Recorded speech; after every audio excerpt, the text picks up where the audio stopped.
इलाहाबाद उच्च न्यायालय के हमारे सभी माननीय न्यायमूर्तिगण, विश्वविद्यालय के विभागाध्यक्षगण, उत्तर प्रदेश के उच्च शिक्षा के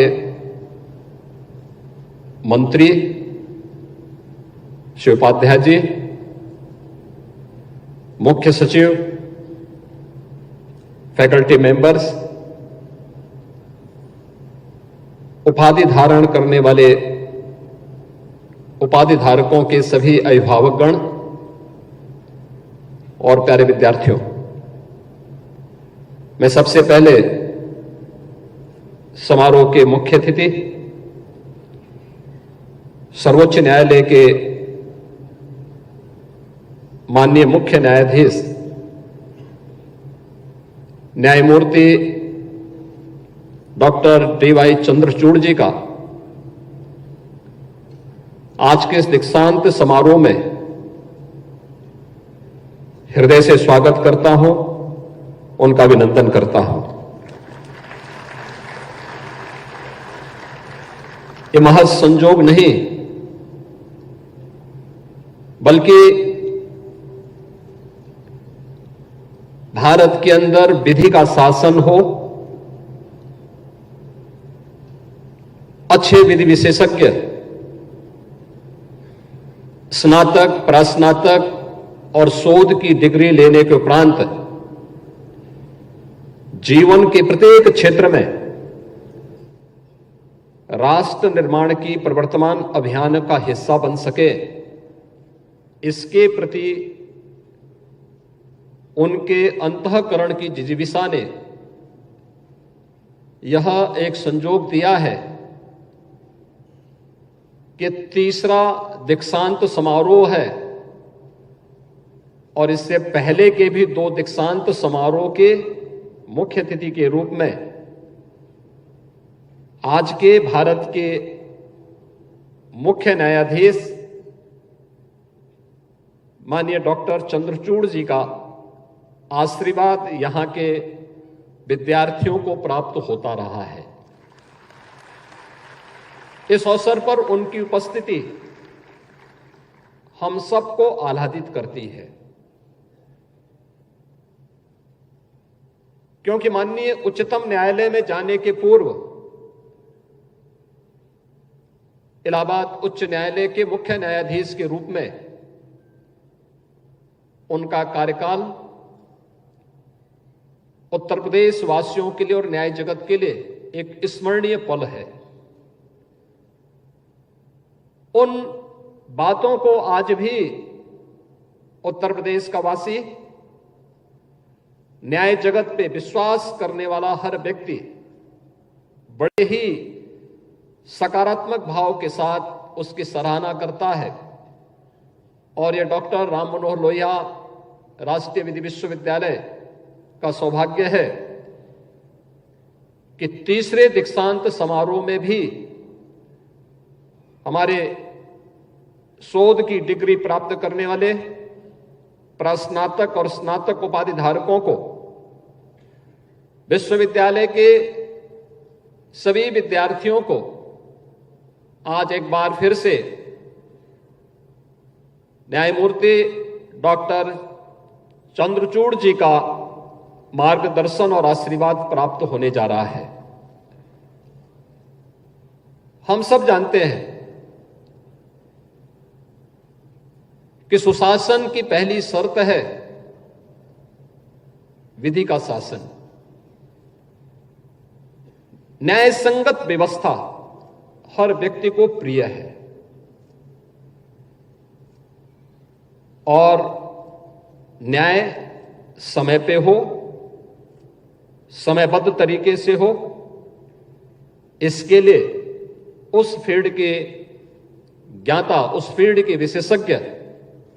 उतने ही महत्वपूर्ण होते हैं। विधि के शासन के लिए ही आज भारत जाना जा रहा है। परसेप्शन बदलने में, आम जन की धारणा को बदलने के लिए देश और दुनिया की धारणा को बदलने के लिए यह अत्यंत बड़ी भूमिका का निर्वहन करता है। इस अवसर पर जिन विद्यार्थियों को आज उनकी डिग्रियां अवार्ड की गई हैं और विगत 8 वर्ष के उपरांत दीक्षांत समारोह यहां पर हो रहा है, मैं इन सभी विद्यार्थियों को हृदय से बधाई देता हूं, उनके अभिभावकों का अभिनंदन करता हूं और विश्वविद्यालय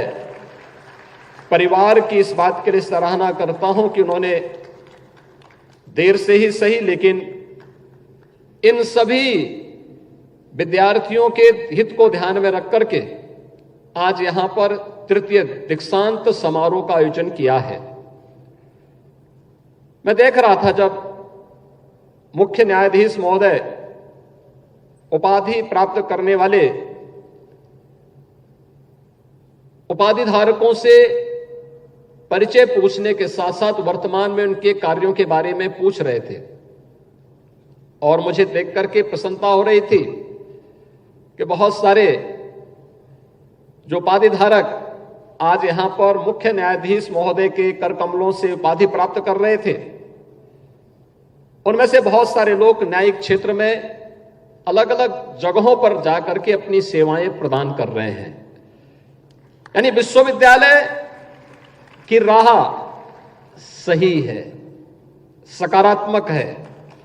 उस पहल के साथ हम सबको भी जुड़ना होगा। बार और बेंच का बेहतर समन्वय, एक आम जनमानस आपके बीच में आता है एक विश्वास के साथ। हम लोग देखते हैं परिवार के विवाद होते हैं, लेकिन जब वह परिवार के विवाद को लेकर के बहुत बार तो छोटे छोटे विवाद होते हैं, लेकिन परिवार का ही विवाद जब आगे बढ़ता है वो भले ही परिवार के किसी सदस्य के कहने पर न मानता हो, लेकिन जब वह किसी अधिवक्ता के पास जाता है तो अधिवक्ता जहां पर उसे साइन करने के लिए कहता वो साइन कर लेता है, आंखें बंद करके साइन करता है, क्योंकि उसका एक विश्वास है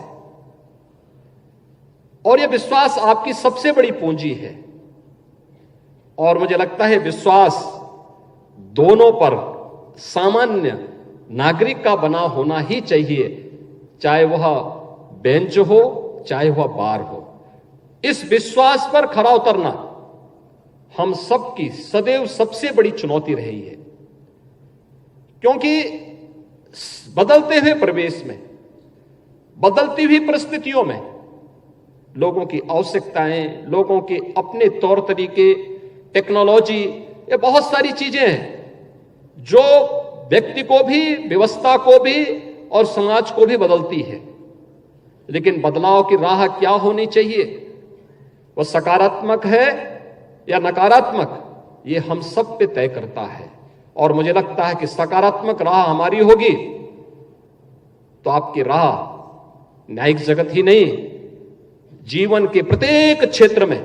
बहुत ही उज्जवल होगी। अगर नकारात्मक होगी तो नकारात्मक राह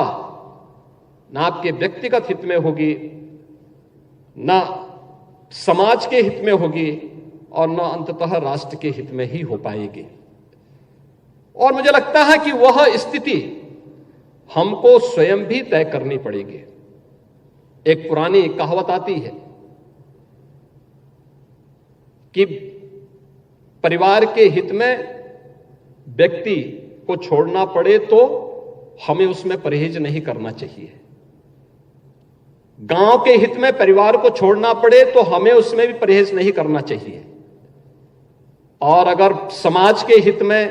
गांव से परहेज करना पड़े तो भी हमें उसकी परवाह नहीं करनी चाहिए, और अगर राष्ट्र के हित में इन सब से भी अलग हटना पड़े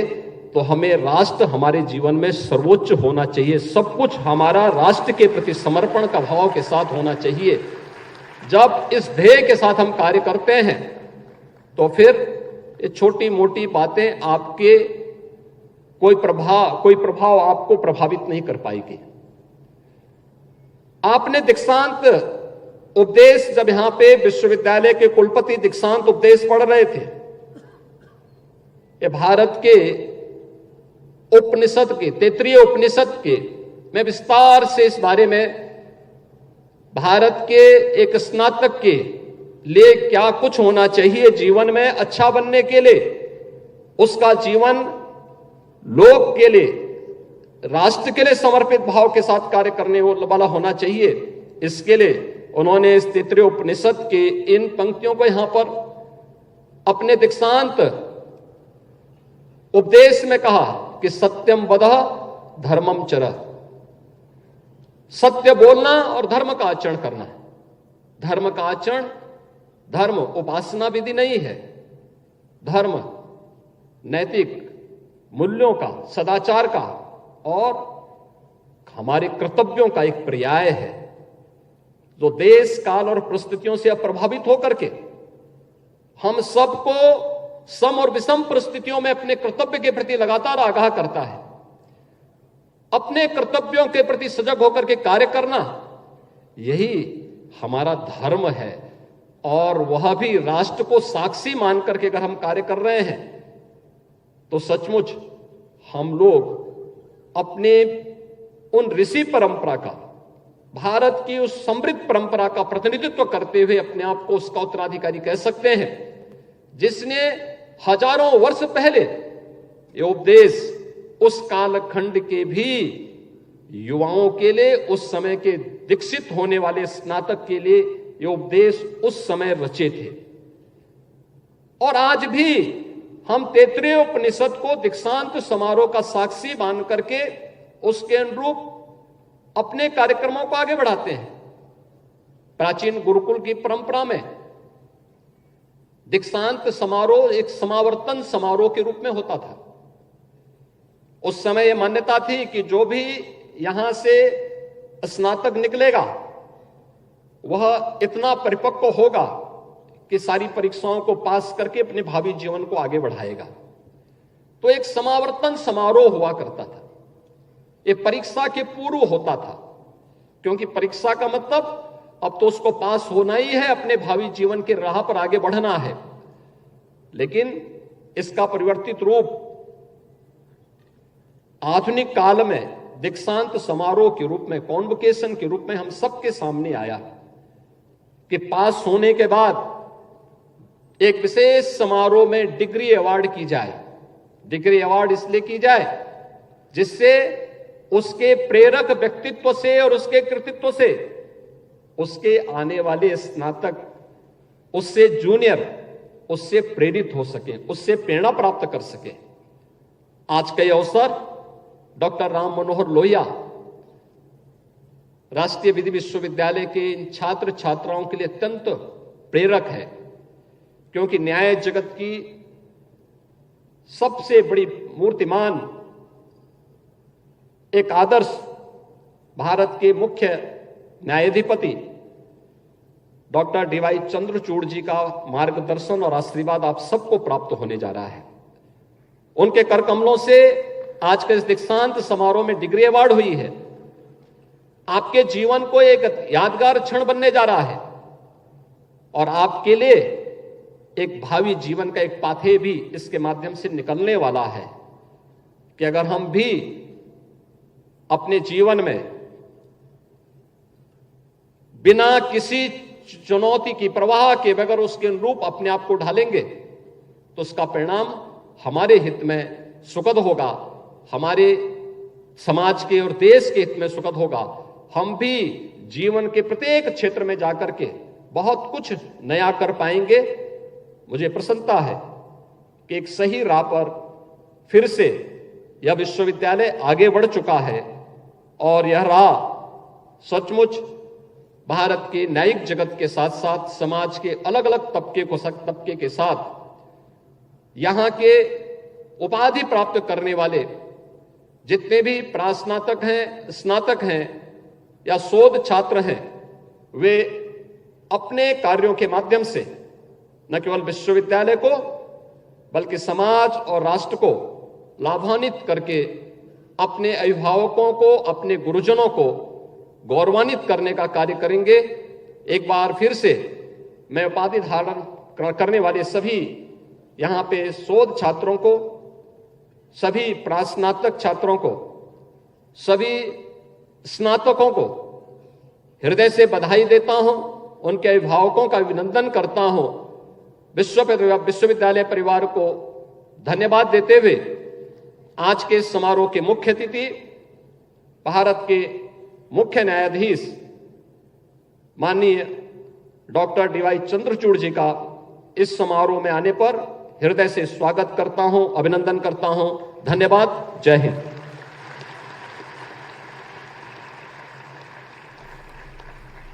तो अभी आप लाइव सुन रहे थे उत्तर प्रदेश के मुख्यमंत्री योगी आदित्यनाथ को लखनऊ से ये सीधी तस्वीर, जहां पर दीक्षांत समारोह का आयोजन किया जा रहा है और अभी सीएम योगी ने संबोधित किया।